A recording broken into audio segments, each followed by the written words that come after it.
ಹಾಗೆ ಎಲ್ರಿಗೂ ನಮಸ್ಕಾರ. ಸೊ ಏನಪ್ಪ ವಿಷಯ ಅಂತಂದ್ರೆ ಸುಮಾರು ದಿನ ಆದ್ಮೇಲೆ ವಿಡಿಯೋ ಮಾಡ್ತಾ ಇದ್ದೀನಿ. ಕಾರಣ ಏನು ಅಂತಂದ್ರೆ ಈ ಒಂದು ಚಾನಲಲ್ಲಿ ಬಿಗ್ ಬಾಸ್ ಅಂಡ್ ಒಂದು ಟ್ರೆಂಡಿಂಗ್ ಟಾಪಿಕ್ ಬಗ್ಗೆನೇ ಒಂದು ಕಂಟೆಂಟ್ನ ಮಾಡಬೇಕು ಅನ್ನೋ ಒಂದು ಕಾರಣಕ್ಕೋಸ್ಕರ ಬೇರೆ ಒಂದು ಯಾವುದೇ ರೀತಿಯ ಒಂದು ಕಂಟೆಂಟ್ನ ಮಿಕ್ಸ್ ಮಾಡ್ತಾ ಇಲ್ಲ.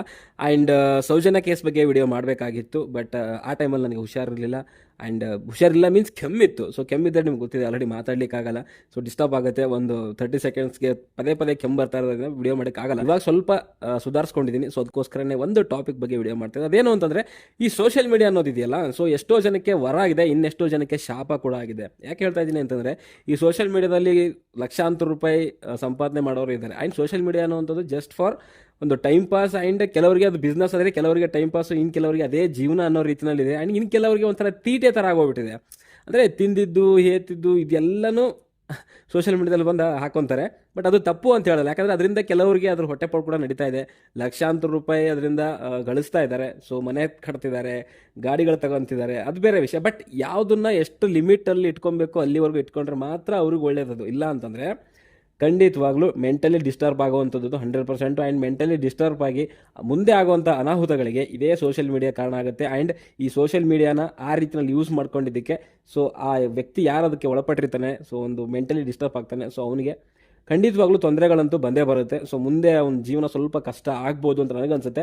ಏನಕ್ಕೆ ಹೇಳ್ತಾ ಇದ್ದೀನಿ ಅಂತಂದರೆ, ಸೊ ನಾನು ರೀಸೆಂಟಾಗಿ ಒಂದು ವಿಡಿಯೋ ನೋಡಿದೆ. ರೀಸೆಂಟ್ ಮೀನ್ಸ್ ನಿನ್ನೆ ನೋಡಿರುವಂಥದ್ದು. ಸೊ ಕಿಪಿ ಕೀರ್ತಿ ಅಂತ ನಿಮ್ಗೆ ಆಲ್ರೆಡಿ ಗೊತ್ತಿದೆ. ಈ ಸೋಷಿಯಲ್ ಮೀಡಿಯಾ ಅದರಲ್ಲೂ ಮುಖ್ಯವಾಗಿ ಇನ್ಸ್ಟಾಗ್ರಾಮ್ ಬಂದಾದ್ಮೇಲೆ ಸೊ 3 ತಿಂಗಳಿಗೆ ಒಂದ್ಸರಿ 6 ತಿಂಗಳಿಗೆ ಒಂದ್ಸರಿ ಒಬ್ಬೊಬ್ಬ ಸ್ಟಾರ್ ಹುಡ್ಕೊತಾನೆ. ಸ್ಟಾರ್ಟಿಂಗಿಂದ ತಗೊಂಡ್ರೆ ಸೊ ಫಸ್ಟು ಈ ಸೋಷಿಯಲ್ ಮೀಡಿಯಾ ಬರೋಕ್ಕಿಂತ ಮುಂಚೆನೇ, ಅಂದರೆ ಈ ಬೂಮ್ ಅಂದರೆ ಆಗೋಕ್ಕಿಂತ ಮುಂಚೆ ಒಬ್ಬ ಸಿಂಗರ್ ಇದ್ದ, ನಮ್ಮ ತುಳಸಿ ಪ್ರಸಾದ್ ಅಂತ. ಸೊ ಆ ಮನುಷ್ಯ ಯಾವ ರೇಂಜಿ ಕ್ರೇಜ್ ಬಂತು ಅಂತಂದರೆ ಅವ್ನು ಹಾಡೋವಂಥ ಒಂದು ಹಾಡುಗಳು ಅಂದರೆ ಖರಾಬಾಗೇ ಇತ್ತು. ಬಟ್ ಆ ಒಂದು ಏನೋ ಒಂದು ಡಿಫ್ರೆಂಟ್ ಆಗಿತ್ತಲ್ಲ, ಬಂದ ತಕ್ಷಣ ಸೋಷಿಯಲ್ ಮೀಡಿಯಾಗೆ ಅದೊಂಥರ ಫನ್ನಿಯಾಗಿ ಕಾಮಿಡಿಯಾಗಿ ತೊಗೊಂಡ್ರು ಜನಗಳು. ಆಮೇಲೆ ಟ್ರೋಲ್ ಪ್ರದೇಶಲ್ಲಿ ಉಟ್ಕೊಂಡಾದ್ಮೇಲೆ ಸೊ ಜನಗಳಿಗೆ, ಅದರಲ್ಲೂ ಮುಖ್ಯವಾಗಿ ಕೆಲವು ಜನಗಳಿಗೆ, ಸೊ 6 ತಿಂಗಳಿಗೆ ಒಂದು 3 ತಿಂಗಳಿಗೆ ಒಬ್ಬೊಬ್ಬ ಸ್ಟಾರ್ ಉಟ್ಕೊತಾನೆ ಸೋಷಿಯಲ್ ಮೀಡಿಯಾದಲ್ಲಿ.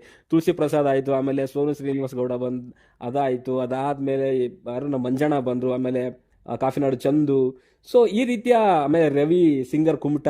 ಸೊ ಇಂತಿಂಥ ಒಂದು ಪ್ರತಿಭೆಗಳೆಲ್ಲನೂ ಒಂಥರ ಟ್ರೋಲ್ ಪೇಜಸ್ಗಳಿಂದನೇ ಬಂದಿರೋವಂಥದ್ದು. ಇರೋ ಥರ ಟ್ಯಾಲೆಂಟು ಏನೂ ಇಲ್ಲ.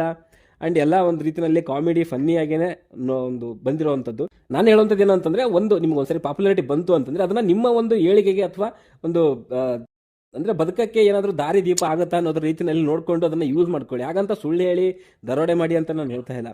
ಸೊ ನಿಮ್ಗೆ ಹೆಂಗೋ ಒಂದು ಪಾಪ್ಯುಲಾರಿಟಿ ಬಂದಿದೆ, ಸೊ ನೆಗೆಟಿವೋ ಪಾಸಿಟಿವೋ ಬಂದಿದೆ, ಅದನ್ನು ಪಾಸಿಟಿವ್ ಆಗಿ ಸೊ ನಿಮಗೆ ಏನು ಯೂಸ್ ಆಗಬೇಕು ಅದನ್ನು ಎಷ್ಟರಲ್ಲಿ ಯೂಸ್ ಮಾಡ್ಕೊಬೇಕು ಅಷ್ಟರಲ್ಲಿ ಯೂಸ್ ಮಾಡಿ.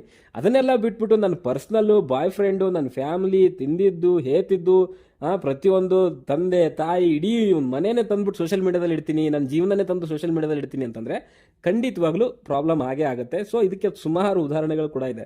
ಸೊ ಸ್ಟಾರ್ಟಿಂಗಲ್ಲಿ ತೊಗೊಳಕೋದ್ರೆ ತುಳಸಿ ಪ್ರಸಾದ್ಗೂ ಸ್ಟಾರ್ಟಿಂಗಲ್ಲಿ ಏನೋ ಒಂದು ಪಾಪ್ಯುಲಾರಿಟಿ ಸಿಕ್ತು. ಬಟ್ ಅದಾದಮೇಲೆ ಸಿಕ್ಕಾಪಟ್ಟೆ ಟ್ರೋಲ್ಗಳು, ಕೆಟ್ಟ ಟ್ರೋಲ್ಗಳೆಲ್ಲ ಶುರು ಆಗೋಯ್ತು. ಅದಾದಮೇಲೆ ಸೋನು ಶ್ರೀನಿವಾಸ್ ಗೌಡಗಂತೂ ನೀವು ಕೇಳಲೇಬೇಡಿ. ಆವಮ್ಮ ಮಾಡಿರೋವಂಥದ್ದು ಹಾಗೆ ಇದೆ. ಸೊ ಬೇಕು ಅಂತಲೇ ಮಾಡಿರೋವಂಥದ್ದು, ಅದು ಕ್ಲಿಯರಾಗಿ ಗೊತ್ತಾಗುತ್ತೆ. ಸೊ ಅದು ಅವರಿಗೆ ಓಕೆ, ಅದು ಮೆಂಟಲಿ ಸ್ಟ್ರಾಂಗ್ ಇದ್ದಾರೆ. ಏನೇ ಒಂದು ಟ್ರೋಲ್ ಬಂದರೂ, ಎಷ್ಟೇ ನೆಗೆಟಿವ್ ಬಂದರೂ ಕೂಡ ನಾನು ತಡ್ಕೊಂತೀನಿ ಅನ್ನೋ ಒಂದು ಮಟ್ಟಕ್ಕೆ ಸೊ ಅವ್ರ ಮೆಂಟಲ್ ಸ್ಟೇಟಸ್ ಇದೆ. ಸೊ ಅಂಥವ್ರಿಗೆ ಏನು ಪ್ರಾಬ್ಲಮ್ ಆಗಲ್ಲ. ಬಟ್ ನಾನು ನಿನ್ನೆ ನೋಡ್ದಂಗೆ ಕಿಪಿ ಕೀರ್ತಿ ಅಂತ ನಿಮ್ಗೆ ಆಲ್ರೆಡಿ ಗೊತ್ತಿದೆ. ಸೊ ಆ ಹುಡುಗಿ ಸೋಷಿಯಲ್ ಮೀಡಿಯಾದಲ್ಲೇ ಸೊ ಕೆಲವು ತಿಂಗಳುಗಳಿಂದ ಸ್ವಲ್ಪ ಟ್ರೆಂಡಿಂಗಲ್ಲಿದ್ದಾರೆ. ಆ್ಯಂಡ್ ಅಂಥವ್ರನ್ನ ಟಿ ವಿ ಚಾನಲ್ ಅವರು ಆ್ಯಂಡ್ ಜಿ ಕನ್ನಡ ಇಂಥ ಒಂದು ಸುದ್ದಿ ವಾಹಿನಿಗಳು ಕೂಡ ಇವರು ಇಂಟರ್ವ್ಯೂ ಕೂಡ ಮಾಡ್ತಾರೆ. ಅದು ಏನು ಸಾಧನೆ ಮಾಡಿದ್ರು ನನಗಂತೂ ಗೊತ್ತಿಲ್ಲ. ನಾನು ಮೊದಲೇ ಹೇಳ್ದಂಗೆ ತುಳಸಿ ಪ್ರಸಾದ್ ಅಂತಿದ್ರು. ಆ ಟೈಮಲ್ಲಿ BTV ಅವರು ಅವ್ರನ್ನ ಕರೆಸ್ಬಿಟ್ಟು ಒಂದು ಇಂಟರ್ವ್ಯೂ ಎಲ್ಲ ಮಾಡಿದ್ರು. ಅಂತ ಒಂದು BTV ಅನ್ನೋ ಒಂದು ಮೇನ್ ಸ್ಟ್ರೀಮ್ ಮೀಡಿಯಾದಲ್ಲಿ ಸೊ ಅಂಥವ್ರನ್ನ ತಂದುಬಿಟ್ಟು ಇಲ್ಲಿ ಇಂಟರ್ವ್ಯೂ ಮಾಡ್ತಾರೆ ಅಂತಂದರೆ ನಮ್ಮ ಮೀಡಿಯಾಗಳಿಗೆ ಎಷ್ಟು ಮಟ್ಟಿಗೆ ಸುದ್ದಿಗಳು ಕೊಡಬೇಕು ಅನ್ನೋ ಒಂದು ಹಂಬಲ ಇದೆ ಅಂತ ನಿಮಗೆ ಇಲ್ಲೇ ಗೊತ್ತಾಗುತ್ತೆ. ಸೊ ಇಲ್ಲಿ ಕಿಪಿ ಕೀರ್ತಿ ವಿಷಯಕ್ಕೆ ಬಂದರೆ, ಆ ಹುಡುಗಿ ಇವಾಗ ರೀಸೆಂಟಾಗಿ ಸೋಷಿಯಲ್ ಮೀಡಿಯಾದಲ್ಲಿ ಸಿಕ್ಕಾಪಟ್ಟೆ ಏನೋ ಲವ್ ಫೇಲ್ಯೂರ್ ಆಗಿದೆ, ಬ್ರೇಕಪ್ ಆಗಿದೆ, ಸೊ ಅವ್ರು ನನಗೆ ಅವ್ರು ಮೋಸ ಮಾಡಿಬಿಟ್ರು, ಇವ್ರು ಮೋಸ ಮಾಡಿಬಿಟ್ರು ಅಂತ ಸಿಕ್ಕಾಪಟ್ಟೆ ಅಳ್ತಿದ್ದಾರೆ. ಸೊ ಇಂಥ ಟೈಮಲ್ಲಿ ಏನಾಗುತ್ತೆ ಅಂದರೆ, ಸೊ ಮೆಂಟಲಿ ಡಿಸ್ಟರ್ಬ್ ಆಗಿ ಸೊ ಕೆಲವು ಟೈಮಲ್ಲಿ ತೊಗೊಳ್ಬಾರ್ದಂಥ ಡಿಸಿಷನ್ಗಳು ತೊಗೊತಾರೆ. ನಾನು ಏನಕ್ಕೆ ಹೇಳ್ತಾ ಇದ್ದೀನಿ ಅಂತಂದರೆ, ಮೇ ಬಿ ಪ್ಯಾಟೆ ಹುಡುಗರು ಹಳ್ಳಿ ಲೈಫು ಅಂತ ಅನ್ಸುತ್ತೆ, ಉಲ್ಟಾ ಇರ್ಬೋದು ನಾನು. ಬಟ್ ಒಬ್ಬ ರಾಜೇಶ್ ಅಂತ ಹುಡುಗ ಇದ್ದ. ಸೊ ಅವನನ್ನು ಸಿಟಿಗೆ ಕರ್ಕೊಂಡು ಬಂದು, ಸೊ ಅವನಿಗೆ ಯಾವುದೋ ಒಂದು ಕಾಡಲ್ಲಿ ಎಲ್ಲೋ ಜೀವನ ಮಾಡ್ಕೊಂಡಿದ್ದವನ್ನ ಸೊ ಅವನಿಗೆ ಇಲ್ಲಿ ಕರ್ಕೊಂಡು ಬಂದು, ಸೊ ಅವನಿಗೆ ಒಂದು ಪಾಪ್ಯುಲಾರಿಟಿ ಬಂತು. ಆ್ಯಂಡ್ ಅಲ್ಲಿಂದ ಅವನು ಸಿನಿಮಾಗಳು ಮಾಡೋಕ್ಕೆ ಸ್ಟಾರ್ಟ್ ಮಾಡಿಬಿಟ್ಟ. ಅದಾದಮೇಲೆ ಅವನಿಗೆ ಏನು ಪ್ರೆಷರ್ ಆಯ್ತೋ ಏನೋ ಗೊತ್ತಿಲ್ಲ, ಸೊ ಅವನು ಆತ್ಮಹತ್ಯೆ ಮಾಡ್ಕೊಂಡ. ಸೊ ಇಂಥ ಟೈಮಲ್ಲಿ ಕಾಫಿನಾಡು ಚಂದು ಕೂಡ, ಅವನಿಗೂ ಒಂದು ಟೈಮಲ್ಲಿ ಸಿಕ್ಕಾಪಟ್ಟೆ ಪಾಪ್ಯುಲಾರಿಟಿ ಬಂತು. ಇವಾಗ ಸ್ವಲ್ಪ ಡೌನ್ ಆಗಿದೆ ಬಿಟ್ಟರೆ, ನಾನು ಮೊದಲೇ ಹೇಳಿದ್ನಲ್ಲ, ಇದು ಒಂದು ರೀತಿಯಲ್ಲಿ ಸೀಸನ್ಗಳಿದ್ದಂಗೆ. ಒಂದೊಂದು ಸೀಸನ್ಗೆ ಒಬ್ಬೊಬ್ಬ ಬರ್ತಾ ಹೋಗ್ತಾನೆ. ಇವಾಗ ಸೋಷಿಯಲ್ ಮೀಡಿಯಾದಲ್ಲಿ ಬಂದ್ಬಿಟ್ಟು ನನಗೆ ಹಂಗೆ ಮಾಡಿದ್ರು ಹಿಂಗೆ ಮಾಡಿದ್ರು ಅಂತ ಸೊ ಅರ್ಧ ಗಂಟೆ ಒಂದೊಂದು ವಿಡಿಯೋ ಪೋಸ್ಟ್ಗಳು ಮಾಡ್ತಾ ಇದ್ರೆ ಆ ಹುಡುಗಿ ಮೆಂಟಲ್ ಸ್ಟೇಟಸ್ ಏನಾಗಬೇಡ. ಓಕೆ, ನಾನು ಮೊದಲು ಹೇಳ್ದಂಗೆ ಕೆಲವರೆಲ್ಲ ಮೆಂಟಲಿ ಸ್ಟ್ರಾಂಗ್ ಇರ್ತಾರೆ, ಎಷ್ಟೇ ನೆಗೆಟಿವ್ ಬಂದರೂ ಕೂಡ ಅದನ್ನು ಪಾಪ್ಯುಲಾರಿಟಿ ಅನ್ನೋ ರೀತಿಯಲ್ಲಿ ಯೂಸ್ ಮಾಡ್ಕೊತಾರೆ. ಇನ್ನು ಕೆಲವರು ಏನಂದರೆ ರಾಜೇಶ್ ಇರೋ ರೀತಿಯಲ್ಲಿ ಪ್ರೆಷರ್ ಜಾಸ್ತಿ ಆಗಿಬಿಟ್ರೆ ಸೊ ಸೂಸೈಡ್ ಮಾಡ್ಕೊಳ್ಳೋವಂಥದ್ದು, ಇಂಥ ಒಂದು ಡಿಸಿಷನ್ ತೊಗೊಳ್ಳೋವಂಥ ಚಾನ್ಸಸ್ ಕೂಡ ಇರುತ್ತೆ. ಸೊ ಅದಕ್ಕೋಸ್ಕರ ನಾನು ಹೇಳುವಂಥದ್ದು ಏನಂತಂದರೆ, ಕೆಲವೊಂದನ್ನು ಸೊ ಸೋಷಿಯಲ್ ಮೀಡಿಯಾಗೆ ಎಷ್ಟಿರಬೇಕು ಅಷ್ಟರಲ್ಲೇ ಇರಬೇಕು, ಪರ್ಸನಲ್ ಥಿಂಗ್ಸ್ಗಳನ್ನ ಅದರಲ್ಲಿ ಹಂಚ್ಕೊಳ್ಳೋಂಥ ಅವಶ್ಯಕತೆ ಇಲ್ಲ. ಇಲ್ಲೇನಾಗಿದೆ ಅಂದರೆ ಕಿಪಿ ಕೀರ್ತಿ ಬಗ್ಗೆ ಮಾತಾಡಬೇಕು ಅಂತಂದರೆ, ಸೊ ಈ ಹುಡುಗಿ ಯಾರನ್ನೋ ಒಬ್ಬನ್ನ ಮುತ್ತು ಅನ್ನೋನ ಲವ್ ಮಾಡ್ತಿದ್ದಾರೆ ಇಬ್ಬರು ಕೂಡ. ಸೊ ಈ ಟೈಮಲ್ಲಿ ಏನಾಗಿದೆ, ಆ ಹುಡುಗಿ ಜೊತೆಗೆ ಇಬ್ಬರು ಯಾರೋ ಕಾನ್ಫರೆನ್ಸ್ ಕಾಲಲ್ಲಿ ಇದ್ರಂತೆ.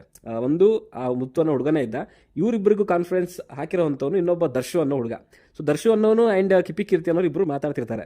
ಸೊ ಮಾತಾಡೋ ಟೈಮಲ್ಲಿ ಈ ಮುತ್ತುವನ್ನು ಏನು ಮಾಡ್ತಾನೆ, ಕಾನ್ಫರೆನ್ಸ್ ಕಾಲ್ ಹಾಕು ಅಂತ ಹೇಳ್ತಾನೆ. ಸೊ ಆವಾಗ ದರ್ಶನ ಏನು ಮಾಡ್ತಾನೆ, ಸೊ ನಿನಗೆ ಯಾರು ಕ್ರಶು ಅಂತೇನೋ ಕೇಳಿದ್ದಾನೆ. ಸೊ ಜಸ್ಟ್ ನಾರ್ಮಲ್ ಆಗಿ ಮಾತಾಡೋ ಟೈಮಲ್ಲಿ ಅವಳು ಯಾರೋ ಸುನೀಲ್ ಅನ್ನೋ ಮೇಲೆ ನನಗೇನೋ ಕ್ರಶ್ ಇದೆ, ಫ್ರೆಂಡ್ಶಿಪ್ ಅನ್ನೋ ರೀತಿಯಲ್ಲಿ ಅಂತ ಹೇಳಿದಾಳೆ. ಸೊ ಅದನ್ನು ಇವನು ಗೊತ್ತಿಲ್ಲದಂಗೆ ಏನು ವಾಯ್ಸ್ ಕಾಲಲ್ಲಿದ್ದ, ಸೊ ಮುತ್ತು ಅನ್ನೋನು ಅಂದರೆ ಕಿಪಿ ಅವರ ಒಂದು ಬಾಯ್ ಫ್ರೆಂಡು, ಅವ್ನು ಕೇಳಿಸ್ಕೊಂಡು ಏನು ಮಾಡಿದ್ದಾನೆ, ತಪ್ಪು ತಿಳ್ಕೊಂಡ್ಬಿಟ್ಟಿದ್ದಾನೆ. ಸೊ ತಪ್ಪು ತಿಳ್ಕೊಂಡಿದ್ದಾನೆ ಅಥವಾ ಆ ಹುಡುಗಿಗೆ ಕ್ರಶ್ ಇದೆಯೋ ಆ ಮುತ್ತು ಅನ್ನೋನ ಮೇಲೆ ಗೊತ್ತಿಲ್ಲ. ಬಟ್ ಇಲ್ಲಿ ಗೇಮ್ ಮಾಡಿರೋವಂಥವ್ನು ಈ ದರ್ಶನ ಹುಡುಗ. ಯಾಕಂದರೆ ಆ ಹುಡುಗಿ ಗೊತ್ತಿಲ್ಲದಂಗೆ ಇವನ ಜೊತೆಗೆ ಕಾನ್ಫರೆನ್ಸ್ ಕಾಲ್ ಹಾಕೋವಂಥದ್ದು ಅವಶ್ಯಕತೆ ಏನಿತ್ತು.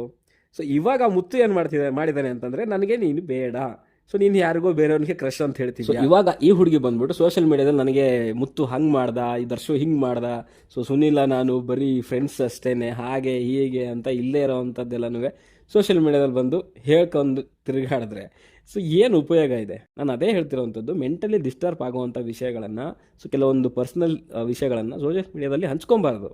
ಸೊ ಓನ್ಲಿ ಇವ್ರಿಗೆ ಮಾತ್ರ ಹಿಂಗಾಗಿದೆ ಅಂತಲ್ಲ, ಬೇರೆ ಬೇರೆಯವರಿಗೆಲ್ಲ ಕೂಡ ಆಗಿದೆ. ಸೊ ವರುಣ್, ಆರಾಧ್ಯ ಆ್ಯಂಡ್ ಇನ್ನು ಯಾರೋ ಇದ್ರಲ್ಲ, ಸೊ ಅವ್ರದ್ದು ಕೂಡ ಆಯಿತು. ಬಟ್ ಅವ್ರು ಏನು ಮಾಡಿದ್ರು ಅಂದರೆ ಅದನ್ನು ಅಲ್ಲಿಗೆ ಸೈಲೆಂಟ್ ಮಾಡುವಂಥ ಪ್ರಯತ್ನ ಮಾಡಿದ್ರು. ಅದಾದಮೇಲೆ ಸೊ ಅವರು ನಮ್ಮ ಯಾರ್ದೋ ಪರ್ಸ್ನಲ್ ಫೋಟೋಸ್ಗಳನ್ನು ಲೀಕ್ ಮಾಡ್ತಾರೆ, ಹಾಗೆ ಮಾಡ್ತಾರೆ, ಹೀಗೆ ಮಾಡ್ತಾರೆ ಅಂತೆಲ್ಲ ಪೊಲೀಸ್ ಸ್ಟೇಷನ್ ಎಲ್ಲ ಮೆಟ್ಲೆಲ್ಲ ಹತ್ತಿದ್ರು. ಸೊ ಕೆಲವೊಬ್ರು ಏನು ಮಾಡ್ತಾರೆ ಅಂತಂದರೆ ಬೇಕು ಅಂತಲೇ ಈ ರೀತಿಯಲ್ಲಿ ಮಾಡ್ತಾರೆ, ಅಂದರೆ ಒಂದು ಪಾಪ್ಯುಲಾರಿಟಿ ಸಿಗಲಿ, ಸೊ ಲೈಮ್ ಲೈಟಲ್ಲಿ ಇರಬೇಕು. ಸೊ ಈ ಬಿಗ್ ಬಾಸು ಅಂಥದ್ದು ಇಂಥದ್ದು ಬಂದಾಗ ಕೆಲವೊಬ್ರು ಮಾಡ್ತಾರೆ, ಇಲ್ಲ ಅಂತ ನಾನು ಹೇಳ್ತಾ ಇಲ್ಲ. ಸೊ ಅಟ್ಲೀಸ್ಟ್ ಆ ರೇಂಜಿಗಾದರೂ ಇರಬೇಕು, ಜನಗಳು ಅರ್ಥ ಮಾಡ್ಕೊತಾರೆ ಹಿಂಗೆ ನಡೀತಿದೆ ಅಂತ. ಬಟ್ ನಾನು ಹೇಳುವಂಥದ್ದು, ಮೆಂಟಲಿ ಡಿಸ್ಟರ್ಬ್ ಆಗಬಾರ್ದು. ಕೆಲವರು ಮೆಂಟಲಿ ಸ್ಟೇಬಲ್ ಇರೋಲ್ಲ, ಕೆಲವು ಎಲ್ಲನೂ ಕಂಟ್ರೋಲ್ ಮಾಡೋವಂಥ ಒಂದು ಕೆಪಾಸಿಟಿ ಇರುತ್ತೆ, ಸೋಷಿಯಲ್ ಮೀಡಿಯಾ ಬಗ್ಗೆ ಸಿಕ್ಕಾಪಟ್ಟೆ ತಿಳ್ಕೊಂಡಿರ್ತಾರೆ.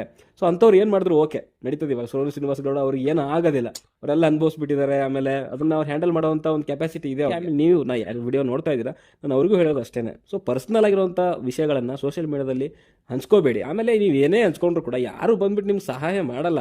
ಸೊ ಕಮೆಂಟಲ್ಲಿ ಸ್ವಲ್ಪ 4-2 ಕಮೆಂಟ್ ಹಾಕ್ಬಿಟ್ಟು ಅದು ಟ್ರೋಲ್ ಮಾಡೋದು ಅಥವಾ ಕಾಮಿಡಿ ಆಗೋ ಬೈದೋ ಹೊಗಳೋ ಏನೋ ಒಂದು ಮಾಡ್ಬೋದು, ಬಿಟ್ಟರೆ ನಿಮ್ಮನ್ನು ಒಂದು ಪ್ರಾಬ್ಲಮ್ಸ್ಗಳನ್ನು ಬಂದು ಯಾವನ್ನೂ ಸಾಲ್ವ್ ಮಾಡಲ್ಲ. ಓಕೆ, ಸೊ ಅದನ್ನು ಅರ್ಥ ಮಾಡ್ಕೊಬೇಕು, ಅದೇ ರಿಯಾಲಿಟಿ.